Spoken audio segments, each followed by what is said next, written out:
এবার আসি ফেলানি প্রশ্নে।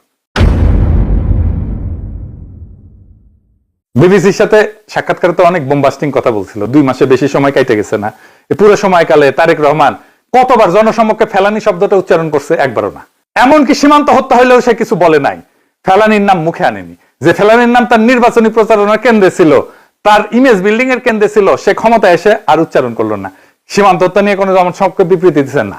বিএনপি নিজের পরিসংখ্যানে যে 24 জন বাংলাদেশি নিহত হয়েছে বলছিল, সেই 24টা পরিবারের জন্য প্রধানমন্ত্রী কোনো শোক বিবৃতি দিয়েছে, তাদের সাথে দেখা করছে, কথা বলছে, তাদের কোনো খোঁজ খবর নিছে? নেয়নি। বিএসএফ এর হাতে পুশিন হওয়া 3399 জনের জন্য কোনো প্রতিবাদ নাই। তাদের জন্য কি করছে? নাই, কিচ্ছু নাই, সব চুপ।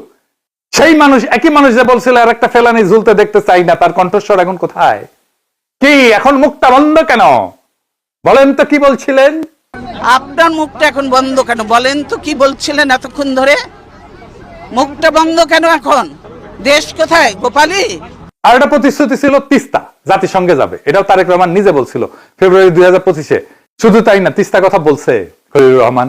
গঙ্গার পানি বন্টন চুক্তি 1996 সালে করছিল, 30 বছরের চুক্তি। এই চুক্তির মেয়াদ শেষ হচ্ছে ডিসেম্বর 2026-এ।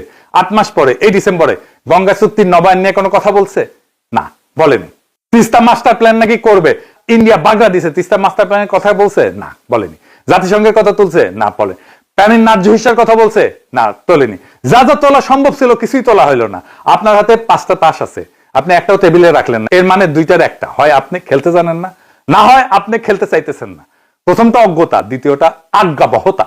ডিপ্লোম্যাটের বিশ্লেষণে একটা কথা বলছে যে এই যে গঙ্গার পানি চুক্তি, এইটা এজেন্ডার মধ্যে ছিল না, আলোচনাতেই আনা হয়নি। তবে একটা জিনিস খুব দ্রুত হয়েছে। কোনটা? অসাধারণ দ্রুত ভাবে হয়েছে। কি সেটা? ভিসা ভিসা ভিসা, ভারতীয় পর্যটন ভিসা। হাসিনা পতনের পর বাংলাদেশের জন্য ভিসা বন্ধ হয়েছে, কি ছিল না? 25 সালের নির্বাচনের ঠিক আগে পুরোপুরি বন্ধ হয়ে গেছিল, নিরাপত্তার কারণ দেখায়। শপথের মাত্র 7 দিন পর 24শে ফেব্রুয়ারি বাংলাদেশ সরকার ভিসা প্রক্রিয়া পুনরায় চালু করলো বাংলাদেশ দিকে। 7 দিন হিসাব মিলান, আদানি চুক্তি বাতিল, হোমওয়ার্ক দরকার, সীমান্ত হত্যা তদন্ত দরকার, আলোচনায় সমাধান, তিস্তায় জাতিসংঘ অনুপস্থিত, গঙ্গা চুক্তির নবায়নের চাপ, এগুলো অনুপস্থিত, ফেলানির নাম উচ্চারণ শূন্য, ভিসা 7 দিন। তাহলে বিএনপির কাছে কোনটা অগ্রাধিকার? জনগণের সাথে প্রতিশ্রুতি, তার স্লোগান, তার ন্যারেটিভ, নাকি দিল্লির কাছে দায়বদ্ধতা? ভিসা দিছে, আবার রোগী নিবে, শপিং এ যাবে আমাদের লোকজন, কলকাতা আবার মুখরিত হবে বাংলাদেশের টাকা। এই তো হিসাব। 60 দিন মানে 2 মাস। এই 2 মাসের মধ্যে এত সব ঘটনা ঘটে গেছে, প্রত্যেকটা প্রতিশ্রুতি ভেঙে পড়ছে, প্রত্যেকটা স্লোগান উল্টে গেছে, প্রত্যেকটা বাক্য মিথ্যা হয়ে গেছে। এটা স্বাভাবিক না। সরকার বদলাইতে সময় লাগে, পলিসি রিভার্সালে সময় লাগে, একটা ক্যাবিনেট সিদ্ধান্ত লাগে অনেক সময়, আন্তর্জাতিক চুক্তি রিনেগোশিয়েট করতে লাগে মাসের পর মাস, বছরের পর বছর। নীতিগত পরিবর্তন এত দ্রুত হয় না। এই 60 দিনের মধ্যে এই কাজগুলো হইলো কি করে? আর এটার একটাই উত্তর আছে, এটা নীতিগত পরিবর্তন না, এইটা প্রস্তুতির প্রকাশ, দীর্ঘ প্রস্তুতির প্রকাশ। এই প্রস্তুতিটা আগে থেকেই ছিল, শপথের পর শুধু প্রকাশ হয়েছে।